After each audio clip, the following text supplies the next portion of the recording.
Park Chan-wook's 2016 South Korean film The Handmaiden, director known for The Vengeance, Thirst, Old Boy, and now The Handmaiden. I chose this film this week, probably because having seen Parasite earlier this year, it sort of came up on a load of suggestions of other South Korean films to go and watch.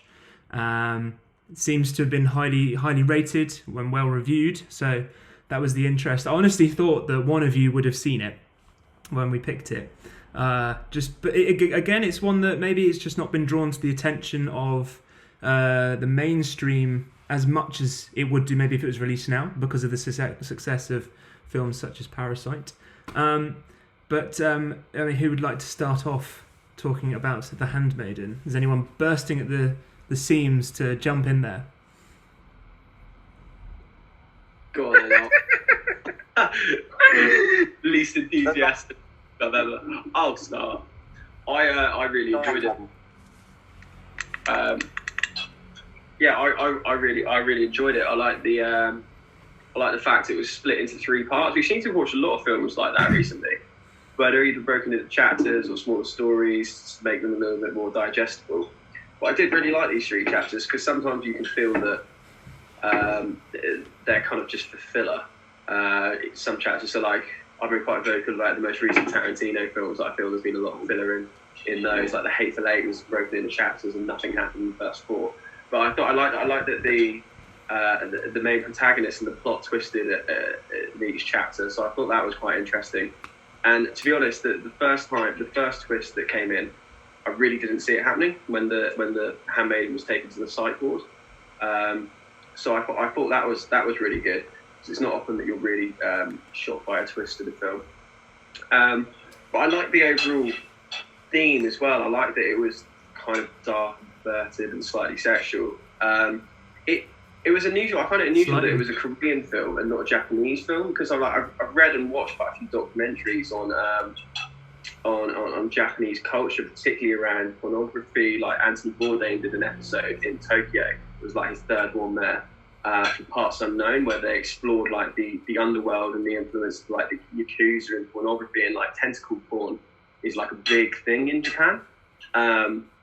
So I guess it kind of resonates about that culture, but it's obviously something that's not shown and brought into the mainstream. But perhaps I found that slightly less shocking because I've watched these other documentaries and kind of knew about it. But I think the way it was the way it was done was really, really good. I really liked the casting. I thought the 2 female protagonists were perfect for it, because they did look so like naive and innocent. And then there was juxtaposition against the male characters that were really, really kind of assured the whole way through. So yeah, I thought it was a really good film. It wasn't as gruesome as some of the other films that you mentioned, that guy by this director. But I thought it has similar kind of themes as I guess you'd expect. Trying to think what gore there was, isn't it? Oh, I suppose near the end. Yeah, with the hands. Yeah. Which of his other films have you seen? Oh, well, just Old Boy off the list that guy spoke about there, really. Have any of you seen any others? I hadn't seen any of his work. No, I've seen Old Boy quite a few years ago. Old Boy's amazing. Old Boy was my favourite. It's either that or City of God, I think, my favourite foreign language films. But yeah, Old Boy is, I don't want to give too much away, but it's all the themes of this, but I guess heightened. So the pervertedness, the shock factor, the twists are all evident, and there's a similar crescendo towards the end as well. So it does smack that. Nice. Yeah, definitely want to watch. I really liked it as well. I thought the twists and turns were great. The 4 words I put down actually were sharp, snappy, sensual, and sexual, and all of the S's, but all of it worked really well. I think the one thing that stood out to me, having seen, not to make the comparison too often, because I've already said it about twice, but having seen Parasite, the style of filming was quite similar in its snappiness, but also keeping up the humour. I think I'd say have you seen Portrait of a Lady on Fire? I don't think any of you have seen it yet, have you? But I'd say it's like a South Korean Portrait of a Lady on Fire, but with the humour of Parasite, which is a really nice mix, actually. it's just a really good story all in all, and depicted really, really well. Didn't see any of the twists coming, to be honest. After the first one, then maybe I anticipated the next twist further, having seen the first one, being caught unexpectedly by the first one. But all around, just really, really enjoyed it. I didn't think it seemed unnecessary in how explicit it was at times with some of the sex scenes. I thought it all just worked really well together, actually. Liam, what were your thoughts? Looking very intensely into the camera there. Wait, this is long. I can't hear or see any of you. James, what about you then? Take it while Liam's solving his problems.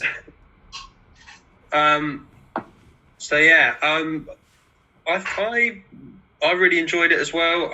I think for me the most enjoyable part of it was that they probably gave you when you got to revisit it in the second and third parts and you're seeing it from an alternate perspective, you realise that you actually were probably given enough information, like the breadcrumbs were kind of laid out on the trail for you to get to the conclusion, but you still were misdirected by the director in some way along the path, which I quite like. I quite like the whole idea of knowing that you've kind of been subverted in some way when you probably had enough of the information to be able to figure it out yourself.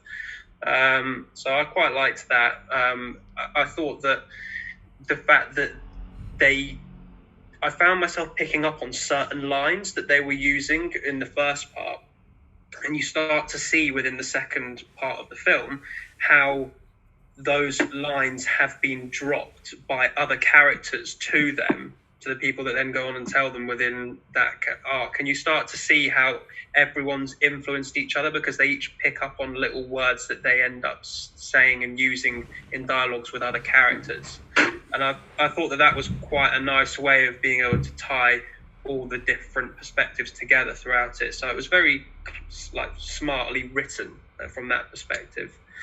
And yeah, I think there was definitely, I agree with you guys, some very good sensual moments, just a lot of use of some close-ups, and to the point where it was almost like it was almost like teasing, tantalizing like moments when she's giving the oration of the stories, etc. Probably the best examples I can think of for that, like sensual kind of moments, that you are just exactly as those blokes sat in the audience there. You're hanging on every single word that she's saying, and your mind is running wild with like these vivid thoughts.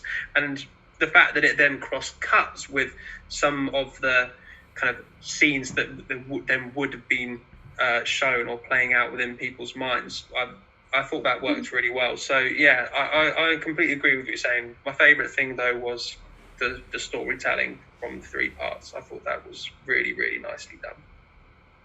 Liam, were you? I didn't get like maybe 2/3 of what you were talking about. But yeah. I think I jumped back in when you were talking about perspective. Yeah. And I was thinking along those lines quite often too.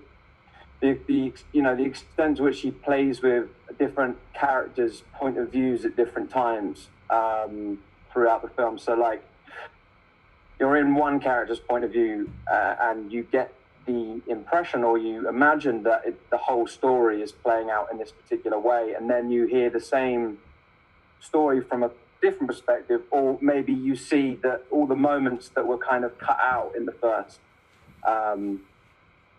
a third or whatever were then interjected in the second half. Exactly, that's what I was saying. Yeah, you were able to see kind of like how everything was recontextualized.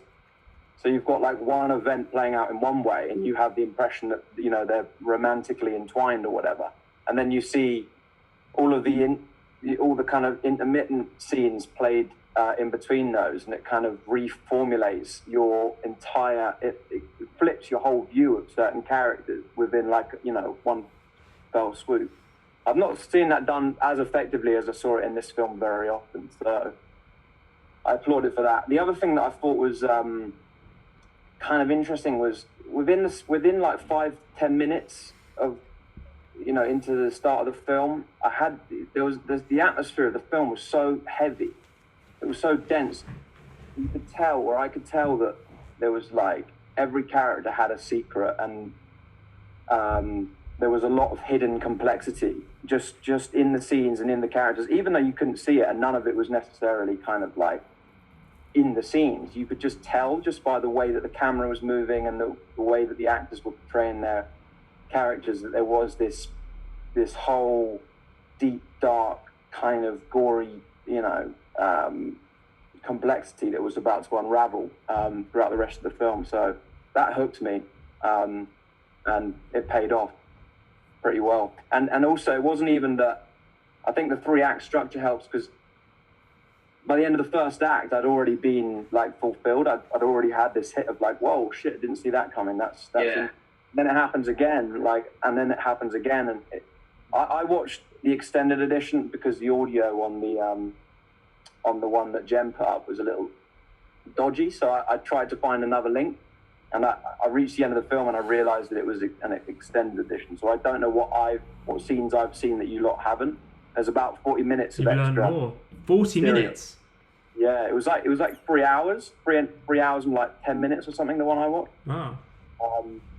which is pretty outrageous. It did get a little overlong, but then I can't speak to whether that's, you know, it seems obvious that was a result of me watching an extended version and whatever they made out for the theatrical cut. But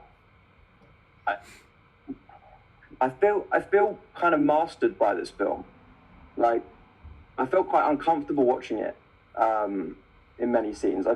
It felt like it was so clever. It was so damn clever and there were so many twists that I didn't necessarily see coming. I constantly felt like I just had to submit and just let the things unfurl. I wasn't actually able to guess many of the things that happened. I was kind of able to see perhaps this is how a particular character might, you know, turn on themselves, or like how a particular symbolic moment earlier in the film might play out in a kind of more grander scale. But I wasn't able to see any of the detail of how the things twist and how the things turn.